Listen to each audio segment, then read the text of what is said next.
লাইলাতুল কদরের ফজিলত সম্পর্কে মহান রব্বুল আলামিন পবিত্র কোরআনুল কারীমে সূরা কদরের মধ্যে বলেন, ইন্না আনজালনাহু ফি লাইলাতিল কদর, নিশ্চয়ই আমি মহান রব্বুল আলামিন মহাগ্রন্থ আল কোরআনকে, কোরআনুল কারীমকে এই কদরের রাত্রিতে অবতীর্ণ করেছি।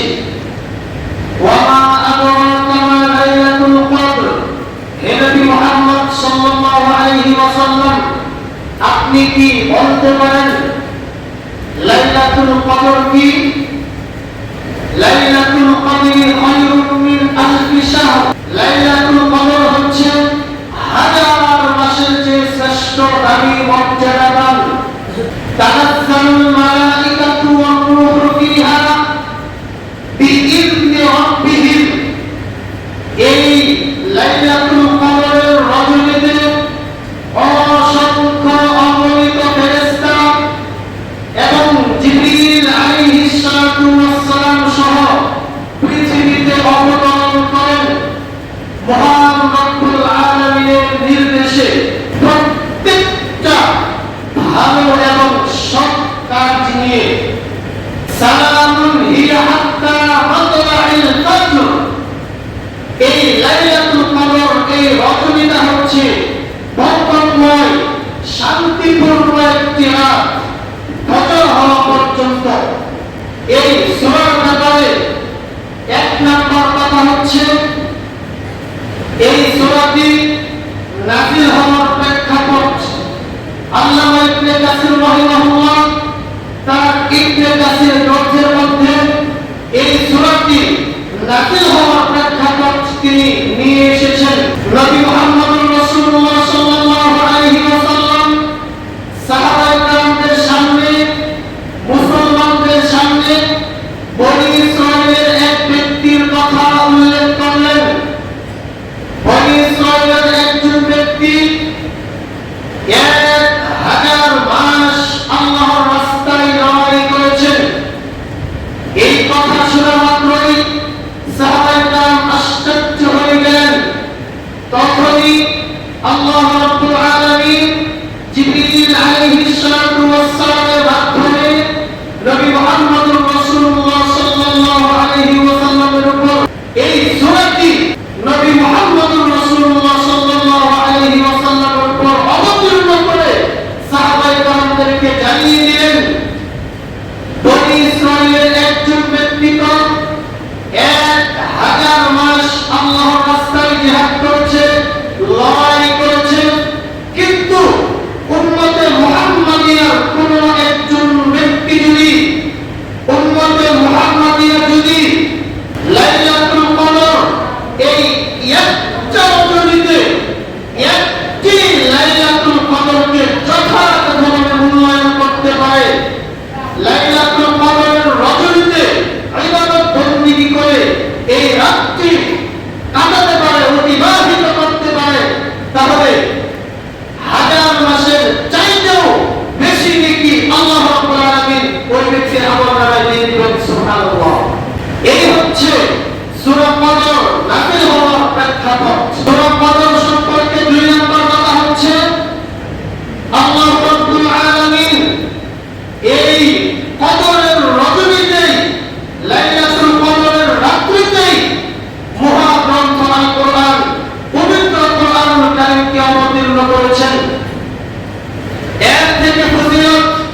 হয়েছে লাইলাতুল কদরের রাত্রিতেই, তাহলে এই লাইলাতুল কদরের রাতের ফজিলত, মর্যাদা, বক্ত, গুরুত্ব কত বেশি হতে পারে।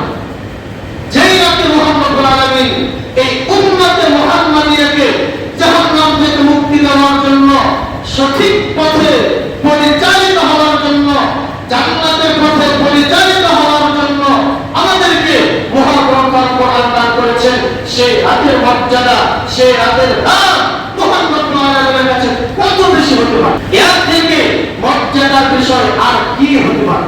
এই সূরা সম্পর্কে 3 নম্বর কথা হচ্ছে, হাজার মাসের চেয়ে উত্তম এমন হাজার মাস, যেই হাজার মাসে লাইলাতুল কদর এবং রমজান মাস নেই। 1000 মাস সমান 83 বছর 4 মাস।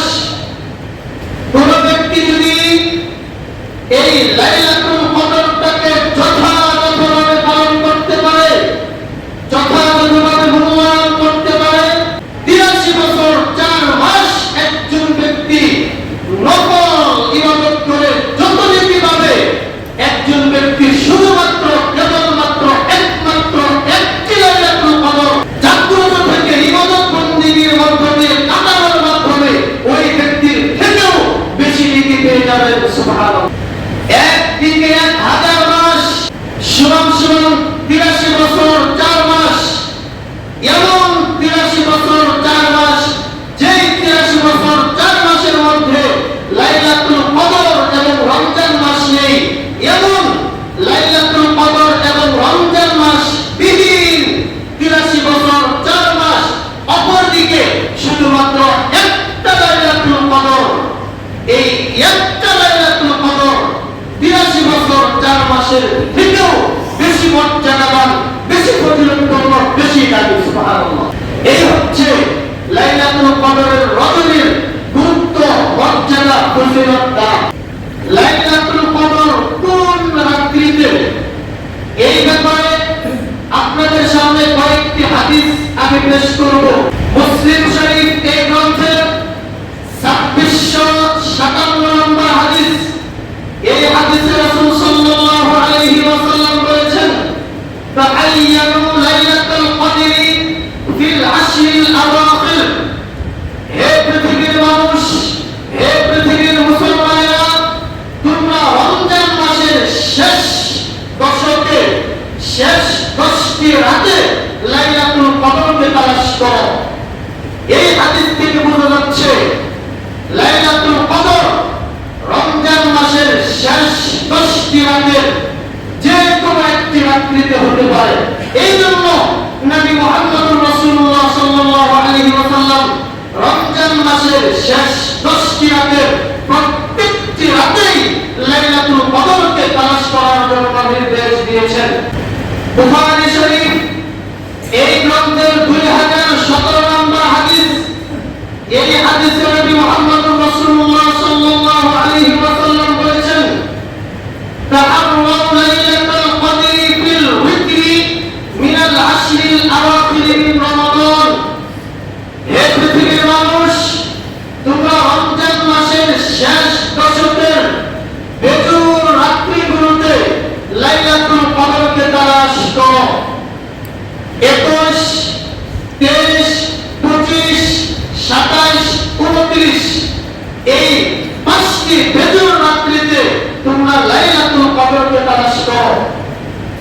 এই হাদিস থেকে বোঝা যাচ্ছে যে লাইলাতুল কদর এই রাত্রিটি রমজান মাসের শেষ 10টি রাতের যে বেজুর রাত্রিগুলো রয়েছে, এই বেজুর রাতের কোন এক রাত্রিতে হয়ে যেতে পারে।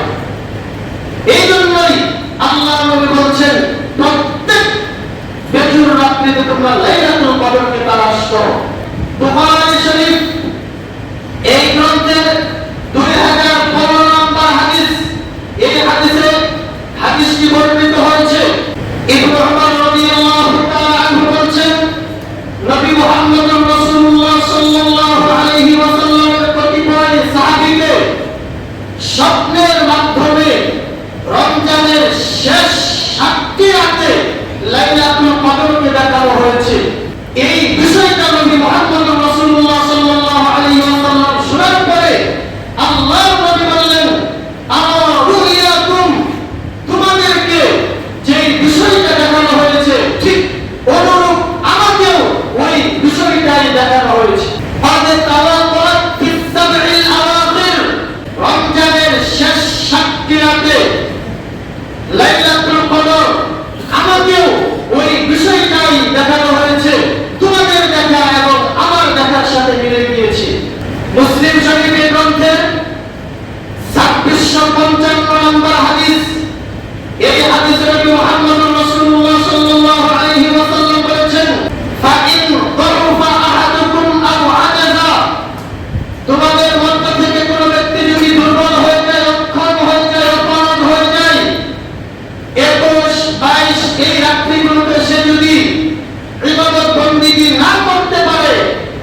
শেষের যে 7টি রাত রয়েছে এই 7টি রাতের ব্যাপারে যেন কোনো ব্যক্তি অলসতা না করে, অলসতা করে এই রমজান মাসের শেষের 7টি রাতকে যেন অতিবাহিত না করে দেয়।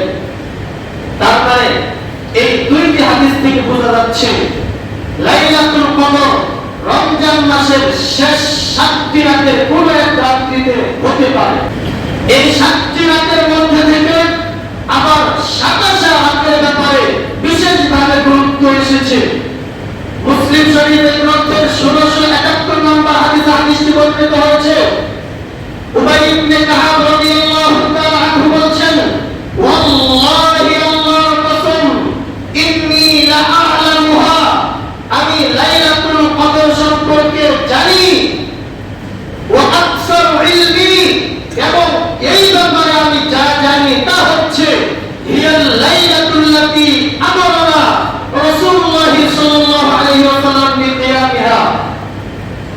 রাসূল সাল্লাল্লাহু আলাইহি ওয়াসাল্লাম বিশেষভাবে যে রাতে আমাদেরকে কিয়াম করার নির্দেশ দিয়েছেন, রাত্রি জাগরণ করার ব্যাপারে নির্দেশ দিয়েছেন, সেই রাতটি হচ্ছে হিয়া লাইলাতু 27, সেই রাতটি হচ্ছে 27 রাত।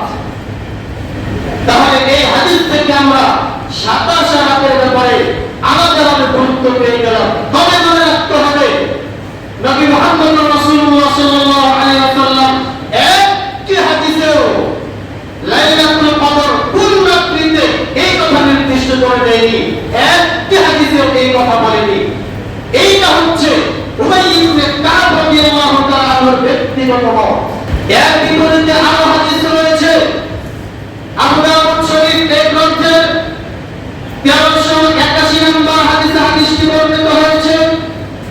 রাসূল সাল্লাল্লাহু আলাইহি ওয়াসাল্লাম বলেছেন, ইলতামিসুহা ফি তাসিআতিন তাবকা ওয়া ফি সাবিআতিন তাবকা ওয়া ফি খামিসাতিন তাবকা। তোমরা রমজান মাসের 21 রাত্রিতে লাইলাতুল কদরকে তালাশ করো, 23 রাত্রিতে তোমরা লাইলাতুল কদরকে তালাশ করো, 25 রাত্রিতে তোমরা লাইলাতুল কদরকে তালাশ করো। সম্মানিত উপস্থিতি, আমরা শুধুমাত্র কেবলমাত্র 27 রাতকেই লাইলাতুল কদর মনে করে একটি রাত্রিতে জাগ্রত রাত পরিমাণ প্রতিদিনে কাটাবো, এই ধারণা যদি কারোর মধ্যে থেকে থাকে তাহলে সে ভুলের মধ্যে রয়েছে। আপনি আপনার জীবনে লাইলাতুল কদর একবারের জন্য নাও পেতে পারেন। লাইলাতুল কদর কোন রাত্রিতে, এই ব্যাপারে সঠিক মত হচ্ছে, সঠিক কথা হচ্ছে আল্লামা হাফেজ ইবনে হাজার রাহিমাহুল্লাহ, তিনি বলেছেন লাইলাতুল কদর রমজান মাসের শেষের যে 10টি রাত রয়েছে প্রত্যেকটা রাতেই লাইলাতুল কদরকে তালাশ করা, এইটা হচ্ছে সবচেয়ে উত্তম, সবচেয়ে ভালো, সবচেয়ে শ্রেষ্ঠ। কারণ যদি রমজান মাসের শেষ 10টি রাতে লাইলাতুল কদরকে তালাশ করা সম্ভব না হয় তাহলে অবশ্যই সেজন্য শেষ 10টি রাতের যে বেজর রাত্রিগুলো রয়েছে 21, 23, 25, 27, 29, এই বেজর 5টি রাতেই সেজন্য লাইলাতুল কদরকে তালাশ করে। কেন? ওয়া আল্লাহা তানতাকিলু, কদরের রাত একটি, লাইলাতুল কদর শুধুমাত্র একটি, কিন্তু এই লাইলাতুল কদরের রাতটি পরিবর্তন হতে থাকে। কোন বছর 21 রাত্রিতে, কোন বছর 23 রাত্রিতে, কোন বছর 25 রাত্রিতে, কোন বছর 27 রাত্রিতে, কোন বছর 29 রাত্রিতে, এইভাবে লাইলাতুল কদরের রাত্রিটি পরিবর্তন হতে থাকে, পরিবর্তনশীল। এই জন্যই আল্লামা হাফেজ ইবনে হাজার রাহিমাহুল্লাহ তিনি বলেছেন একটি রাত্রি যদি কোনো ব্যক্তি নির্দিষ্ট করে নেয় তাহলে সে তার জীবনে লাইলাতুল কদর একবারের জন্য নাও পেতে পারে। এজন্য এত গুরুত্বপূর্ণ একটি রাত, এত ফজিলতপূর্ণ একটি রাত, এই রাতকে আমরা যদি পেতে চাই তাহলে যাদের পক্ষে সম্ভব হবে আমরা রমজান মাসের শেষ যে 10টি রাত রয়েছে প্রত্যেকটি রাতেই লাইলাতুল কদরকে তালাশ করার চেষ্টা করব। যদি সম্ভব না হয়, বেজোর যে 5টি রাত রয়েছে, এই 5টি রাতেই আমরা লাইলাতুল কদর মনে করে আমরা রাত্রিগুলোকে জাগ্রত থেকে ইবাদত বন্দিগের মাধ্যমে কাটানোর চেষ্টা করব। তবে ইনশাআল্লাহ আমরা লাইলাতুল কদরের যে ফজিলত, যে মর্যাদা, সেটা আমরা আমাদের নিজেদের জীবনে হাসিল করতে পারবো, অর্জন করে নিতে পারবো।